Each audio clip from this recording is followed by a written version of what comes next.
I'm Steve Belko. I'm the Executive Director of Missouri Humanities Council, and welcome to the 6th session of 7 of Humanities in the Future Symposium, The Future of Work. The full symposium schedule can be found at our website, mohumanities.org/future of work. So if you want to come back at 7 o'clock, you can see what that's going to happen there. We'll also invite you to visit our website to learn more about becoming a member of Missouri Humanities, and mohumanities.org, and just click under the memberships under the donate tab to join us in our mission. Also, as a reminder, Missouri Humanities is live streaming tonight's program by way of Facebook. And this presentation will last upwards of 30 minutes, and we'll hold questions that you can submit through the Q&A feature through Zoom for the end of the session. Tomorrow, everyone will receive a link to the post-event survey. It'll come in your email inbox. Please return it and complete the survey. It's very, very important to the future of our program. We want to hear from you. So this session now, the 6th session, is entitled Placemaking and Jobs, Community Efforts to Attract and Retain Workers of the Future. And it's my great pleasure to introduce the session speakers. If you haven't already heard us talking a little bit, Dr. Mark White is an Associate Extension Professor and State Specialist in Missouri Extension's Labor and Workforce Development Program, and a Policy Research Fellow in the Truman School of Government and Public Affairs. He has worked with the University of Missouri Extension since September of 2018, and during this time, he's worked on a number of applied research and technical assistance projects, including a workforce needs assessment of Missouri's food, agricultural, and forestry industries, and a labor market analysis for the Jefferson and Franklin Counties Workforce Investment Board. And prior to joining the University of Missouri, Dr. White was involved in economic and workforce development consulting at both the university and nonprofit setting for over 15 years. Dr. Robert Russell is an assistant extension professor in the Truman School of Government and Public Affairs and director of the University of Missouri Extension's Labor and Workforce Development Program. And his recent work has included a number of projects on different aspects of workforce development, including an analysis of perceptions of career and technical education with the Missouri Department of Elementary and Secondary Education. And he is currently part of an interdisciplinary team that's focusing on issues of substance abuse and employment. And prior to joining the University of Missouri, Dr. Russell worked in labor relations in Iowa and Wisconsin. Doctors, welcome. I'm getting off screen. It's all yours. I'll talk with you in about 30 minutes. All right, sounds good. Thank you very much for that introduction. And it's great to be here today. We've enjoyed a number of the presentations that we've heard throughout the day. And I hope this sort of builds on a lot of the conversation that was had in the panel just previous to this about what can we do about workforce issues here. And as we were talking with folks in the Missouri Humanities Council about the idea for this conference, we thought about what is the role of communities and how can communities do this sort of work. And this actually builds on work that Mark and I are doing and have been doing in other parts of the state where we are sharing information and knowledge. In addition to that, as was mentioned, we do applied research and we do niche programming related to specific areas such as opioids and the workforce, and how do we sort of bring people back into the workforce. But as we were thinking about this, it was really kind of focused on what can we do from a community perspective to make ourselves more attractive in places that will attract and retain the workers that we have there. We know that, we'll talk about some data behind this about migration. We know that we could talk about what's happening in Missouri, but we know that talent, in the world of talent that we're looking at here, the quality of place and a community's attractiveness to existing and future residents and workers is really a competitive advantage. And site selectors and folks who are talking about where businesses are going to locate are really focusing on that now. We also know that people, and many people, and are making choices about where they want to live, and then are deciding that they're going to find jobs in those, right? So the pursuit of a job and using that as leverage about where you're going to live is changing over time, and people are saying we want to live in certain places, and we'll figure it out once we get there. And so this is an important consideration that we wanted to talk about here about how can communities work to make themselves competitive and what sort of conversations they need to be having in this sort of space. Go ahead, Mark, next slide. Excuse me here. So our agenda for today is really focusing on attracting and retaining workers through quality jobs and places, and what does that mean for Missouri communities. Mark, go ahead. All right. So I'll just I'll jump in here as I'm going to talk a little bit about just attracting and retaining these mobile workers through quality jobs and quality places. Then Rob's going to talk a little bit about the implications for Missouri communities. But before taking any steps to make a community more attractive to mobile people or mobile companies, it's important to first think about how those people and those companies think. I'm going to begin by talking a bit about how these companies and these workers make decisions about where to locate, and more specifically, I'm going to focus on how quality of place influences those decisions. And so I should say that by mobile, like mobile companies, mobile workers, I mean companies and individual workers who have options and can choose where they want to work or do business. So as a starting point, we should just talk a little bit about the role of quality of life broadly and what decision, how it influences corporate site location decisions. So Area Development Magazine is a trade publication for corporate site location consultants and economic development professionals.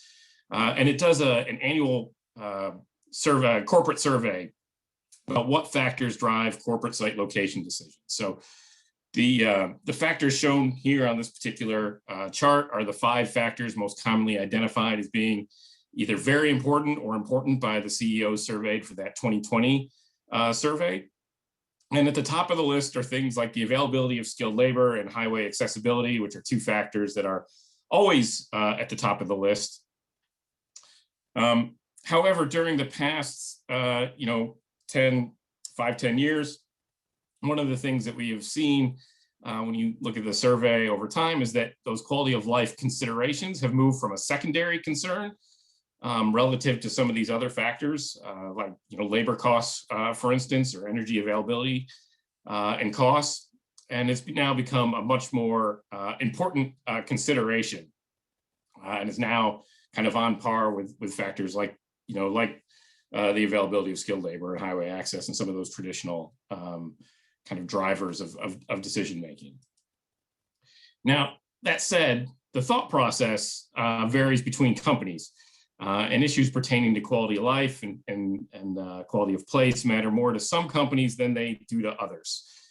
So I want to have us start thinking about a little bit is how those quality of place factors into some of these corporate decisions about where to locate. So the matrix that's shown here on this slide was something that was actually, I'll give full credit, it was pulled together by a corporate site selector named Andy Shapiro, and was done for a project that we had worked on about 3 years ago for the National Recreation and Park Association that looked at the connection between the quality of life and economic development. Now, the big question is here is, how does quality of life affect those corporate decisions? And the short answer is really, it depends. If a company is, say, talent driven or brand driven, it can matter a lot. So if you're a company that is, your product is all about the outdoors, for instance, you might want to locate in a place with a lot of outdoor amenities. If you're reliant on attracting talent, you want to be in a really attractive place that people want to live in. If the company is relocating employees, then that can matter a lot as well, too, because you want to retain as many of those workers as possible. Importantly, also, if the decision maker is moving, then that's probably doubly important as well. I mean, there's an example of if you're familiar with Sierra Nevada, the brewery Sierra Nevada, it's based out of Chico, California, in Northern California. A number of years ago, they looked to establish an East Coast brewing location, and the person who was going to run that brewery was the owner's son.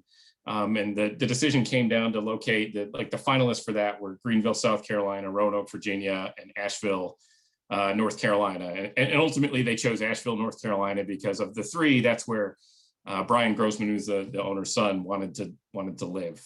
Ultimately, that was his preference. So all things being equal, he wanted to live there. So it can matter on those, for those factors. If you're recruiting nationally, it's important,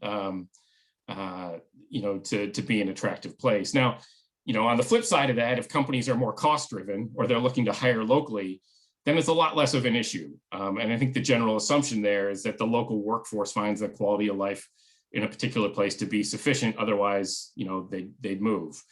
And so, so these factors really kind of depend on the nature of the project or the decision that's being made. So one of the takeaways from this is that there's a certain amount of overlap between attracting companies and attracting people. In some instances, quality of place matters to corporate decision makers, and in other instances, amenities like a large lake or scenic mountains or attractive villages and towns can, in some circumstances, be a real attraction for people too. So for a regional perspective, talent attraction matters more to some employers than others, and talent retention matters to everyone. And so these factors can have real implications for the labor force. So so if the factors we just discussed motivate corporate decision making, what motivates individual decision making when it comes to deciding whether or not to move to a particular place? And usually the factors that are driving this are jobs and family tend to motivate most domestic migration. And we can get a little bit of information for this. So United Van Lines, the moving company, does an annual survey of its customers to understand these factors a bit better.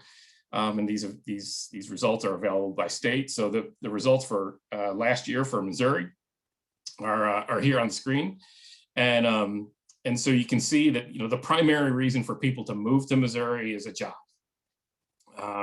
And slightly more people are moving for a job than leaving the state. Or pardon me, slightly more people are leaving the state than for a job than coming to Missouri. By contrast, a third of the respondents to the survey said that they were moving into Missouri because to be closer to family, whereas only 20-some-odd% were moving out to be closer to family. And again, not surprising, there's an imbalance with retirement. Although we have some retirement destinations here with, in Missouri, we're not Arizona or Florida on that front. So, I mean, these are the types of factors that tend to motivate people's decision making in terms of whether or not to move. Now, I should also add that overall, slightly more people left Missouri than moved to Missouri, based on, again, the survey of customers from United Van Lines in 2020. Now, while family and amenities and overall quality of life are important, the quality of jobs really drives whether or not people may move into a community. In other words, people they'll move for jobs, but maybe not just any job. And also, if there are new good jobs located in a community, it can have consequences for other employers in the region, as there might be a bit of a reshuffling in the labor force. So let's think about this a little bit, just in the sense of, in any given community, you have a range of quality of jobs, ranging from great jobs and good jobs to lousy jobs and so-so jobs.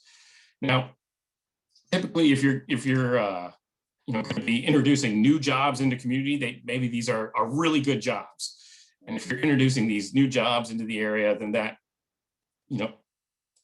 creates some shuffling in the labor force. So people in great jobs will stay in great jobs, but people in good jobs could move into some really good jobs, and people in okay jobs could move into good jobs, and so on.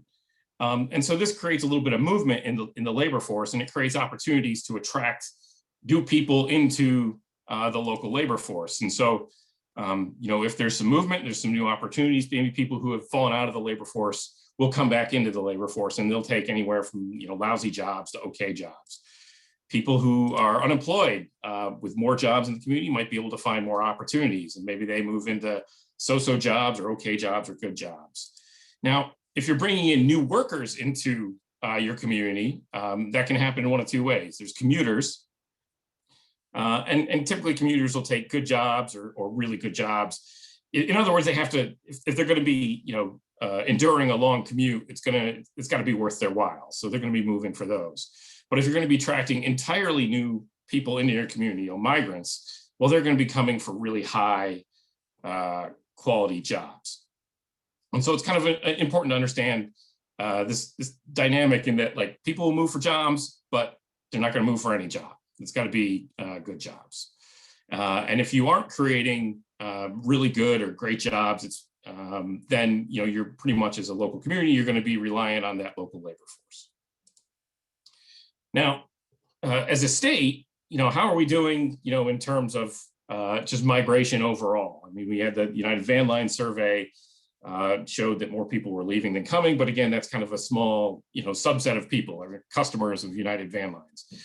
Well, luckily we have the Census Bureau's Population Estimates Program is another data source that can tell us how well we as a state are attracting new residents. And among other things, the Population Estimates program gives us information about the components of population change. So there's three broad components. There's natural increase, so births minus deaths. And then there's domestic and international migration. And the most recent version is the 2019 estimates. The 2020 estimates will be released on May 4th. So everyone mark your calendars for that data release. It's very exciting for the nerds in the audience, at least. In any case, these data can tell us a lot of important things about the state. And one of the things that it shows is, how are we doing in terms of migration? Now, migration is a really kind of an important factor in that immigrants represent new customers for businesses, they represent new taxpayers for municipalities, and new workers for local employers, right? And regions that tend to attract more migrants than they lose are often more likely to have a stronger growth trajectory than those that are losing people. So here in Missouri, one of the things that we see is that we have consistently had domestic net out-migration, or net domestic out-migration, where more people have left than have come in into the state, although that has slowed a little bit in the last few years, which is a generally positive sign, although our growth has also been slowed because we have an aging population, and so natural increase has slowed as well. Now, an important thing to keep in mind is that this is what the picture looks like for the state overall, but there are variations throughout the state. So if you looked at Southwest Missouri, or you would see that there's been actually just kind of growth across the board in Southwest Missouri. Kansas City had net domestic out-migration for the first part of the last decade, but that's reversed in the last several years. And then when you get into places where we have some challenges, the St. Louis metro area has had significant net domestic out-migration. The same with northern Missouri as well. And then when you get down to Southeast Missouri, or the Boot Heel area, one of the challenges there is it's kind of a combination of net domestic out-migration as well as as negative on the natural increase. There's more deaths than births, and part of it is there aren't there aren't opportunities for people, so they leave to find work elsewhere, and then as a result, there's a disproportionately older population that's not likely to be starting new families. So it's kind of a bit of a vicious cycle. Now, well, the estimates show us net trends. They don't really give us a sense, pardon me, they don't really give us a sense of from where people are moving to and moving from. So to get a better sense of this, we can turn to the Internal Revenue Service, which can give us information about where people filed one year and then where they filed the next, to get a sense of kind of this the movement between metro areas. And so on the left, we have the St. Louis region, which is, and here we're only looking at the Missouri counties of the St. Louis region. And you can see that this area has been one of a net loser of people in the state. And the area tends to be losing people to fast-growing metros like Dallas-Fort Worth and Denver, to retirement locations like Phoenix and Tampa, but also to places like the Kansas City metro area. And by Kansas City here, it's both the Missouri and the Kansas City side as well. Kansas City, which is on the on the right-hand side, again, this is just the Missouri side of the Kansas City metro, has become a net gainer of net domestic migration over the past decade, in part by attracting people from places like Springfield and St. Louis and other parts of Missouri. It's also been a net gainer of people from Los Angeles, which for some folks may seem odd, but it's important to just keep in mind that there's almost 10 million people in Los Angeles County alone. So that's almost twice the size of the state of Missouri. So there's just a lot of people moving in and out. That said, Kansas City also loses people to some of the same metro areas, namely Dallas, Denver, and Phoenix. St. Louis loses people too as well. Now, in the end, we don't always know people's motivations for moving, but we can kind of guess. And in some instances, like St. Louis and Kansas City and elsewhere around the state, the losses are kind of probably likely driven by a combination of quality jobs in those fast growing places and amenities, be it natural or cultural, that those places have to offer. And as we all move to a more kind of virtually connected world, some people have the option to live anywhere. And the extent to which this is a huge kind of great relocate, shifting of people, we don't know. It's probably will never be as always overblown and a little bit more than it is, but we do. The last year has changed things, and we can see that people can live anywhere, and that also includes many of the Missouri communities outside of our big metro areas. Now, one of the terms that's kind of that's come up in the last year or so is that, like, a lot of these popular places where people have moved to, these smaller, more popular places, have taken on the name of Zoom towns or gateway cities, and they're communities that attract skilled and mobile workers, and usually because they have some kind of outdoor amenity or small town feel. And some of the file examples of this might be like Bend, Oregon, or Bozeman, Montana, or out east, places like Asheville, North Carolina. And last fall, there was actually a recent article in the Journal of the American Association that was this. It gave the results. It reported the results of 300 Western gateway cities, some of these same kind of Zoom towns, and what they looked for were the factors that attracted people most were things like infrastructure, small town feel, and the challenges were on things like wages and housing affordability, because the demand for housing far outpaced the supply. So you end up places where housing becomes unaffordable to many of the service workers who live. Now, there are parts of Missouri, like the area around like the Lake of the Ozarks, for instance, that are attractive and growing, but they're not really fast growing. In fact, Missouri, just as a state, is a fairly low growth state, just kind of generally speaking. And that's not to pick on Missouri. It's fairly, it just puts us in league with the rest of the Midwest and the Plains, generally speaking. But a lot of these factors still kind of apply to some of these communities in Missouri. And what we find is that there's factors like the need for broadband access is still really important. And while maybe housing are not so much of an issue, housing availability is really more about the kind of the quality and the type and fit of housing for what people are looking for are important factors. Now, although the draw of kind of lakes and mountains may draw people to some of those places like the lake in most of rural Missouri, in-migration probably is more likely to resemble other Midwestern and rural places and be driven by return migrants. And people leave for a lot of reasons, whether they're around the age 20 to 24, and then they come back maybe 30 to 34 when they're wanting to start a family. Now, gathering information about people's motivations is pretty hard, especially if they scatter to the winds. If people leave and don't come back, then it's kind of hard to ask them why they didn't come back to a particular town.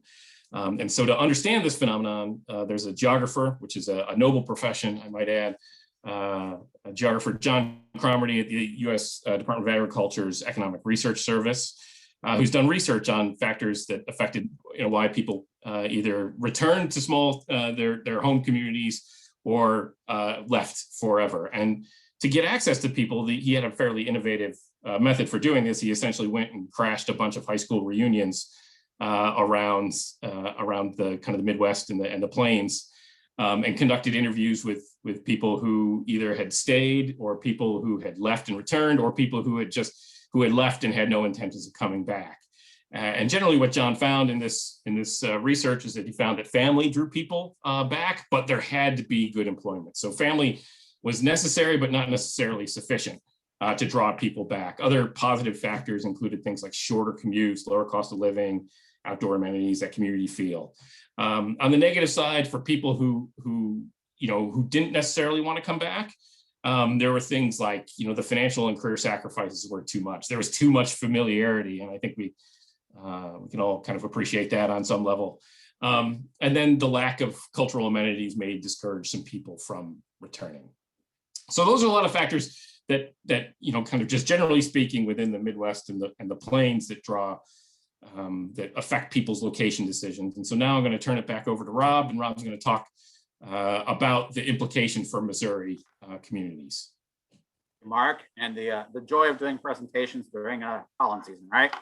So I appreciate taking over there. So as we talk about Missouri communities, the question comes to be, we sort of set up what's going on, why do people move, what do we see happening in other places here? But what does that really mean for what we should be doing in our communities here? And how can community efforts to build places that people want to live, how does that affect our workforce and things like that? So what can we do about this sort of thing here? And the first question we need to look at here is the question of who should we be targeting as a part of this population? So one study that we wanted to highlight here is a book, came out about a decade ago, a little bit over a decade ago now, by two sociologists, where they went to a town in Iowa, a small town in Iowa, and looked at what do people that graduated high school there, where do they go, what do they do? And they actually interviewed them to figure out what pathway they had taken. And they grouped folks into 4 different categories here, or 4 pathways that young adults follow as they move into careers. There's what they call the achievers here. These are people who are identified early and encouraged to follow their potential with little expectation of returning to their community. So that's the kid that I went to high school with, who's the professor now at Stanford, right?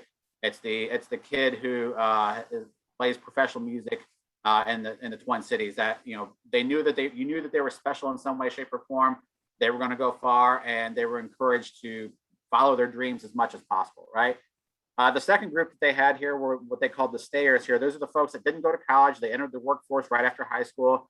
They often married early, and they oftentimes ended up in low-paying, blue-collar jobs in those communities. The third group that they found were what they called the seekers here, where these were people that were compelled to leave their small town for whatever reason, but they weren't encouraged to do so like achievers. So it was more of they felt like they were a mismatch for that community, and they knew there was something else out there, but they weren't necessarily identified quickly as broad achievers and things like that. And then the final group that they looked at here was a group called returners. And these what they broke these down into 2 different groups: the high flyers here, so the achievers who become disillusioned with metropolitan or big city life and decide that they want to relocate back to the small town for work, for their family, for whatever reason there.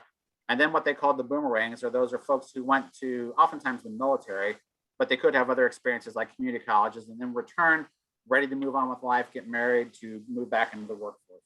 So the question that they had here is, what do we do here, and how do communities support these different groups, and what do they look at here? And what the research makes clear is that what most communities are doing is they focus their efforts on what they call the achievers and the high flyers, right? So they really are they're focusing on folks who are going to do great things. They apply a lot of resources into them, and they try to construct a community for that population there. But the reality is what they should be focusing on are the stayers and the boomerangs. And so for successful places, then the people who are going to be remaining in communities here are the folks that are more likely to stay. So they should really be trying to focus their efforts and their community efforts on that population, right? That the friend of mine, classmate who went to be the professor at Stanford, right? It's not going to come back to rural Missouri because the job that they are doing and what they are pursuing in their career is so different than what the other opportunities are here. So again, thinking through how do you look at it. So as we talk about place and why it's important, then what does it mean? What does place do,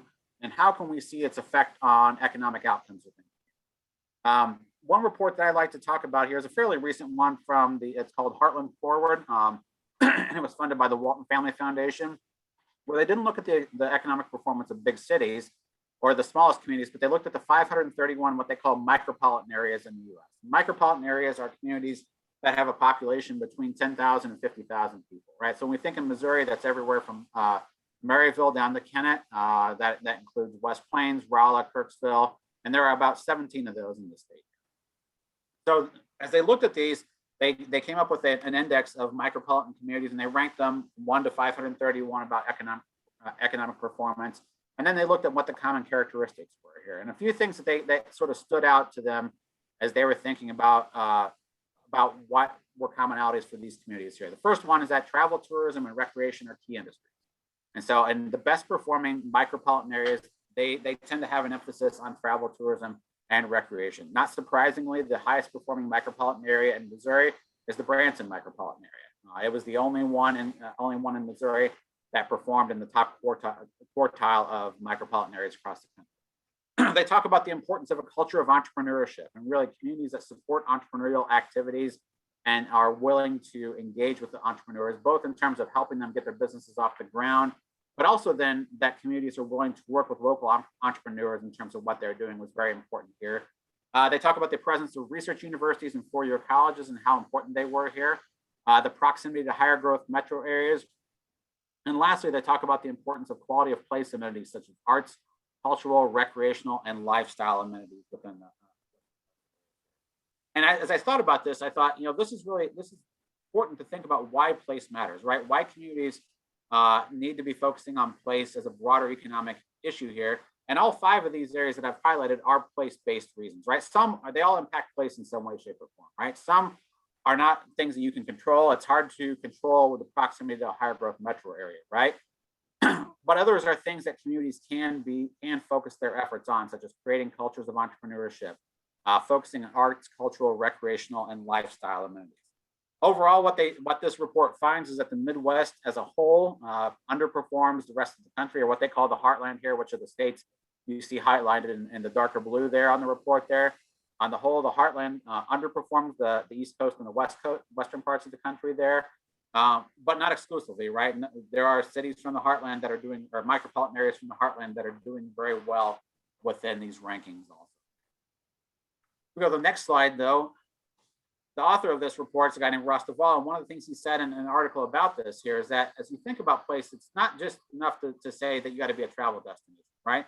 There are plenty of travel destinations that did not rank highly in this ranking here, but there are other places that are not travel destinations that did do well. And really, what communities have to focus on is their attributes. What do they bring to the table? What are they doing well? What can they build upon there? And how can they encourage a positive net immigration that makes people want to move there, that makes people want to stay there? And this is particularly important as we're talking about talented workers, right? As we talk about talented workers in the 21st century, oftentimes we immediately think of the college educated, but we are seeing increased competition for talented workers across the board, including in the skilled trades, including people that work in manufacturing and other places like that. That workforce, people who have talent and skills that are in demand, is increasingly footloose and fancy free, and they can choose to locate anywhere and they can find a job in those locations. And so from a community perspective, we have to think about how do we attract and retain that workforce with the amenities that we have. I like to tell folks that, I grew up in Missouri. I love the state of Missouri.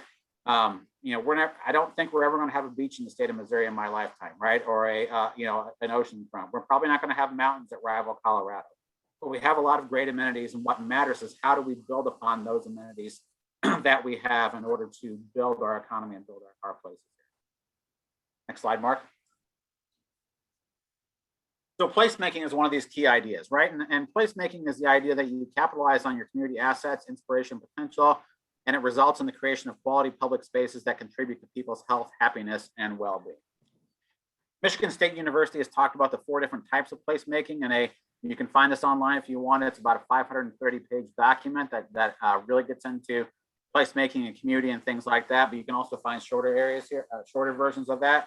But they break it into 4 areas, right? So there's standard placemaking. That's what we oftentimes think about in most communities, and things like creating quality places that people want to live, work, play, and learn in. It includes things like street and facade improvements in communities. It includes public events that you're going to be hosting. But they also talk about strategic placemaking, which is the process of creating quality places that are designed to that are uniquely attractive to talented workers so that they want to move to those communities here. And it includes things such as focusing on key nodes, providing corridors and really beautifying and working on corridors in communities there. But it also means things such as providing amenities that you're not going to be finding in a lot of places. Mark talked about Bend, Oregon, and there's a fascinating book by James and Deborah Fallows that came out a couple of years ago. And they go around the country and they talk about what's going right in small town America. And they talk about Bend, and one of the things that really hit me about Bend in their conversation is that in the 1980s, Bend, Oregon was a dying community. Bend, it was built upon logging and wood processing, forestry goods and services there. And Bend was a dying community. But because of that, they rethought what they were doing. They started building amenities there. And for the last 20 to 25 years, Bend has been one of the hottest small to mid-sized cities in this country that people move to from across the country because of those amenities. The third area that they talk about is creative placemaking then, and that's really focusing on the arts and creative and cultural activities and how do you build places around that. And so it's building development that's inclusive of arts, public art, things like having public art contests. We have that here in Columbia, where they, the traffic light boxes downtown, they have contests to decorate those light boxes and to beautify spaces like that there. And then the final one's tactical placemaking, which is really kind of focused on short-term activities that can lead to longer-term change. And again, some of the examples that they had here are parklets. It's turning parking spaces downtown into a parklet for folks to enjoy. It's allowing for pop-up cafes along the sidewalks and things like that. But as we talk about place, I want to make sure that we don't think about it just as the importance of doing grand and glorious projects, right? Those certainly matter, right? But placemaking is more than just that. It's also about quality of K-12 schools. It's about access to healthcare. It's about working on crime rates and a whole host of other factors that influence people as they want to live. And as communities then are thinking about how to create a place that attracts and retain the workforce that they want there, then what they need to be thinking about is who they're trying to attract and retain, and then using the needs of that population to guide the work that they are doing, right? So it's not just about, if you want to attract workers from Silicon Valley to come live in Rolla, Missouri, which is my hometown, then you've got to create amenities and a type of place that folks will want to move to from that.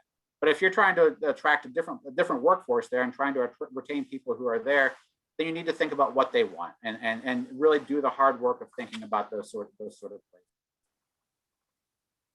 The other thing that we need to think about is infrastructure, right? And infrastructure is a key important component of placemaking. And the Federal Reserve System in 2019 did a report on strengthening workforce development in rural areas.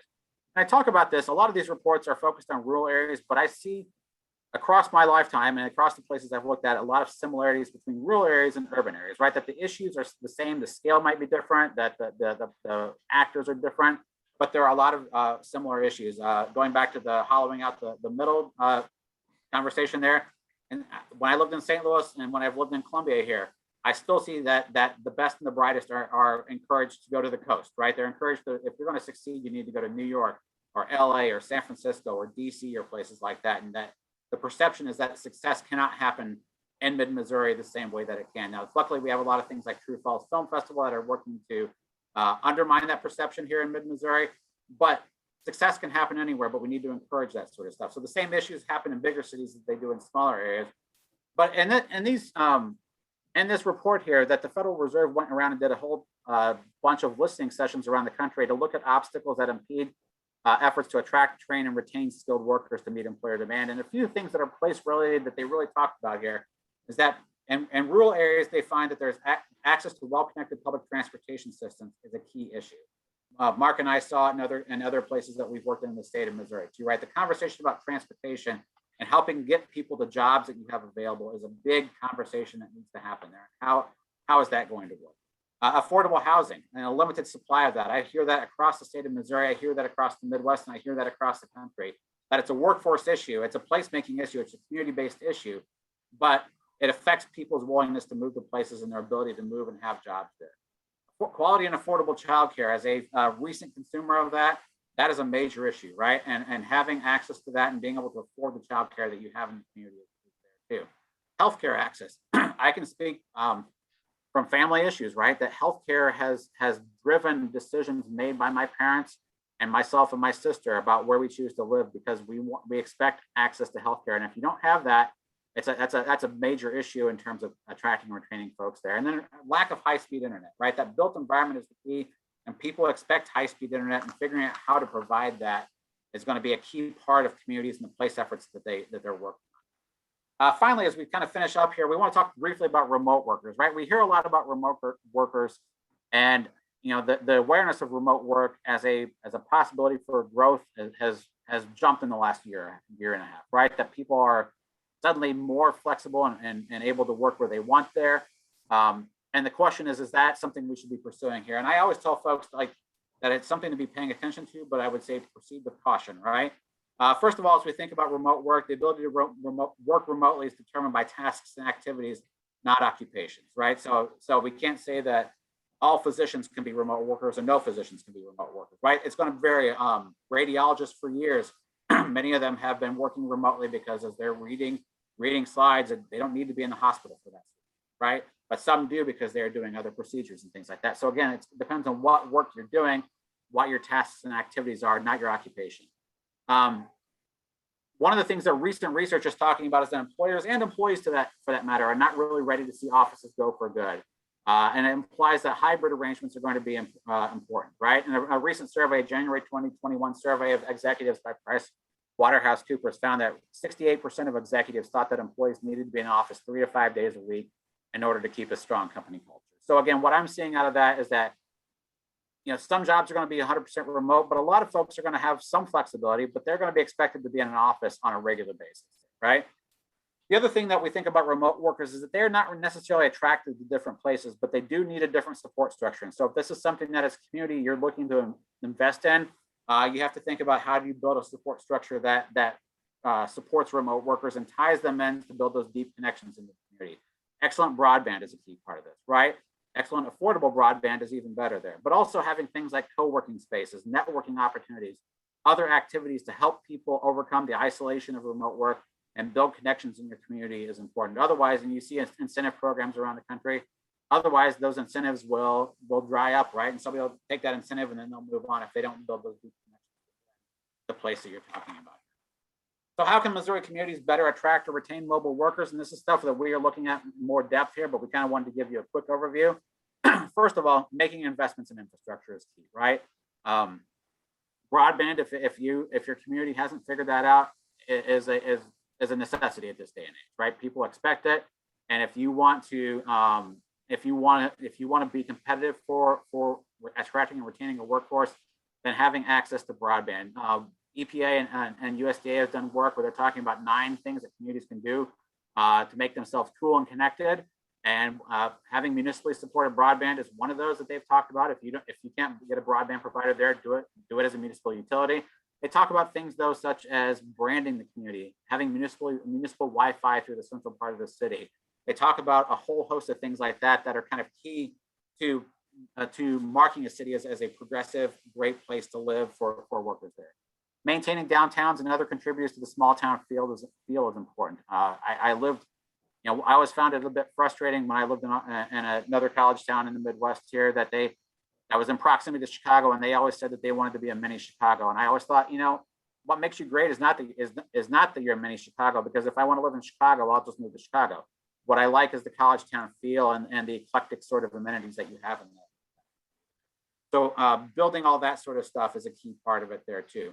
Recognizing that today's tourist or today's visitor could be tomorrow's new resident is a key part, particularly for those areas that rely on tourism. But you never know what that impression is going to make. There's been a lot of places that I've gone to over the years that I think back, I wouldn't mind living there, right? Because it made a great first impression on me. Being strategic about how to promote the region's job opportunities is key, and thinking about, do you use alumni networks? And going back to the hollowing out the middle, who are the people that you should be trying to bring back, right?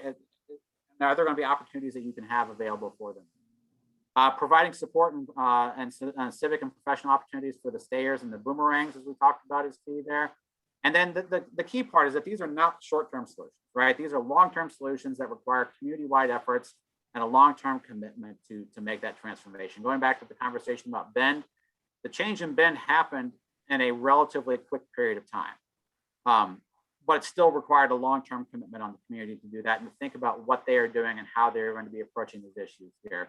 And really thinking about, from an intentional perspective, of what kind of place do we want to be and who do we want to attract. We can't be a place for everybody, but who are the people that we're looking to attract here, and then how do we get to that position going forward.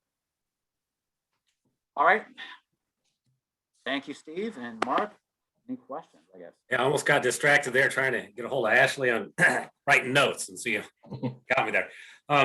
Excuse me. I'm going to just add something here for the audience, and this just again shows the importance of Missouri Humanities for everything that you were talking about, because Missouri Humanities, we are really a conduit, if not a creator, for the term you used, cultural amenities. That's our wheelhouse, and that's what we're doing to help promote cultural heritage tourism. And so it shows that humanities are also critical for quality of life. It's just not about careers and jobs. And I love the term placemaking. And for those in the audience that don't know, we have one of our longest running programs, or what we call cultural heritage workshops. We're going to give it a little flashier name here soon. But we go into communities. And if anybody wants us to do a cultural heritage workshop in their community, go to our website, let us know. And we have it's a full day, but it's all about placemaking. It's about you have a story to tell. You have sites to see, things for people that want to learn and absorb that, and they really don't know it all the time. And so our job is to kind of get that out of them, get those juices flowing so they can, build up their cultural heritage. One of our newest programs is called Small Town Showcase. And so that is a pilot program. It's coming out this year, and we're hopefully going to do it forever, where we pick about 5 communities, mostly small, throughout the state, and showcase them, do an hour-long documentary, interviews, things of that nature. Just really let these communities show what they have. And so that's part of our aspect of kind of using cultural heritage to increase workforce, the development. So it's just not jobs and careers and employment. There are other things that you guys showed wonderfully. Some of the questions I had, for example, educational opportunities. How is that part of the draw? We not just educational facets. It is important.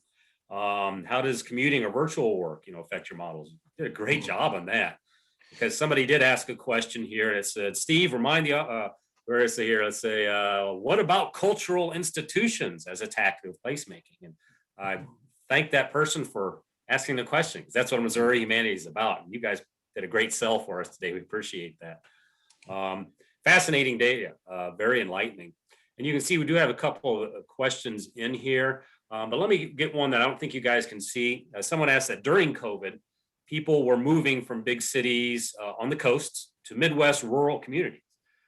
This individual knows 3 such families from California who moved to Monette last year. Are those high flyers here to stay, or will they leave in the near future? You got any? That's a great question. That's the $1 million question out there, right? That I'm seeing a lot of places talk about. What does it mean going forward there for communities going forward? And I think it depends. I mean, one of the things I think it depends on is how well do they become accustomed and acclimated into that community, right? And how, and did they have families and are they brought in? I mean, when you talk about placemaking, it's about building deep connections, right? And it's about making it so that people can't imagine living anywhere else, And so and it also depends on what their job is, right? The research I've seen in remote work talks about, things such as, amenities, right? But it also talks about access to air transportation, because a lot of remote workers, even if you're working, you might still be working in California, right? But you're expected to go back a couple of times a month. And do you have the air connections to make that transportation? There's a great story I found where somebody moved to, I think it was Missoula, Montana from New York, right? And they lasted less than a year as a remote worker because they were expected to be back in New York twice a month, every other week, basically. And they found that they were spending so much time on airplanes that they weren't getting to enjoy life in Missoula, right? And so that's a part of it there. Overall, the short-term trends, at least, have been that the California, New York, Seattle, some of the those big areas have lost population recently. But it's not been to necessarily small towns. I saw just I think this last week that the biggest gainer of residents from Silicon Valley is Austin, Texas, right? Which is not a small city and had a tech industry there, but they are moving to Austin and and a whole host of problems with it, right? Prices are being driven up in terms of housing shortages. And so I think the question is going to be is what do employers do after this, right? The one thing I will say COVID has talked about is that people recognize that they want more open spaces, right? They want the ability to get out and enjoy life and to have those amenities. And you weren't getting that. You don't get that in New York City. I can't imagine trying to navigate the pandemic in New York as opposed to Columbia, Missouri at this time, right? Just, in terms of ability to get out and to socially distance and everything like that. Mark, I don't know if you have anything to add. The one thing I would say would connect like 2 different kind of points. One is kind of on the, you mentioned like educational institutions and just the importance of connecting people to a community. And there are, there are places. So if you think about a city like Pittsburgh, which has reinvented itself as kind of an eds and meds city. So, there's a bunch of, Carnegie Mellon in Pittsburgh, and a bunch of higher ed there, and then, you know, healthcare. But one of the things that the universities, and Pittsburgh is a place where there's been a lot of out migration kind of over the years. But Pittsburgh's, the higher ed institutions there have worked very hard to find opportunities for their students to be connected to the community while they're in school, with the hope that, you know, when they're done with school, they'll elect to stay in Pittsburgh and rather than go back to wherever they've come from. So, I mean, I think that's something, as you think about places like, whether it's here in Columbia or whether it's Kirksville or whether it's Springfield or, you know, St. Louis and Kansas City, if there are efforts to tie students, you know, who come from other places, and in Missouri, a lot of students come from Missouri. But if they are coming from other places like Chicagoland, for instance, are there ways to connect them effectively to the community and make them want to stay here and not go back to, you know, where they may have grown up? And I'm going to add on to that quickly. The person who asked that, yes, the Belko family staying. I'm fortunate to return to my home native state. I'm not living. I'm leaving them. There's a reasons why, and you guys pegged them all why we returned to Missouri, because not some very pretty places we were living in, not to raise good kids. But somebody had a great question that just got on now. Based on data and research, is more diversity in a place a major factor in attracting more people to a city or a region? And that's one of the ones you guys can see on your chat. Yeah, I mean, I think it depends on the person, because that's a factor that's more important to some people than others. But I mean, I think it can, because it also creates opportunities for people to, if it's a place that lacks diversity, people who from not there can not necessarily feel welcome as they maybe should. If there's a lot of people from a lot of different places, then you're more apt to be able to stay. So I moved here, you know, my wife and I moved here from the Washington, D.C. area, which is an incredibly diverse place. Not only are there people from all over the world, there's people from all over the country. And the thing that's striking is we were thinking, like, in our neighborhood, we were having this conversation actually just last night, that like in our neighborhood in Arlington, Virginia, it was weird to meet someone who had grown up there, who was like local and went to high school there and had like local family around. So that made it easy to kind of integrate with everyone else, because it's not like everyone goes and, you know, does things with their family or kind of their existing group. So for new people to come into a place, it helps. And I think having that diversity of people, I think can help newcomers a lot. And particularly if it's, I mean, if you can find your community, that would be the other thing. If there's, you know, a community there that, you know, where people are interested in the same things, that, you know, share, you know, cultural or religious, whatever commonalities, I think that can help people integrate into communities a little bit more. So I mean, I think diversity is generally a good thing. And again, coming from the Washington, D.C. area, I find Missouri to be actually a very lacking a lot of diversity relative to Washington, D.C., which is a very diverse place. So it's probably not surprising, but I'm also from upstate New York too, which isn't exactly a diverse place. And it is a good question. And I want to break off on that quickly here. One of the first questions I asked you guys started going is I asked where in Missouri are more popular than others, and where are not the, you know, most draw. And you mentioned the St. Louis metro area. It's my ancestral home, but also northern Missouri and southeast Missouri. And I know Missouri Humanities is beginning a lot of work, especially in southeast Missouri, to help with the cultural heritage there to make a greater draw for it. In fact, I don't know how my wife feels about it, but I'm currently looking at rural property in both northern Missouri and southeast Missouri to kind of get away. So if anybody knows any, definitely. Another question here I really kind of like. You guys can see it here. Oh, I just lost it here. They keep coming in. Oh no, but I lost it here. But anyway, somebody did ask, what is the first step or two a community should take to create a sense of place? We don't have a lot time left in here, but I do want to let that attendee know that not only is Missouri Humanities would do something, do a Zoom cultural heritage workshop, you guys would probably do the same thing. That's what Mizzou Extension does. And these folks need to reach out.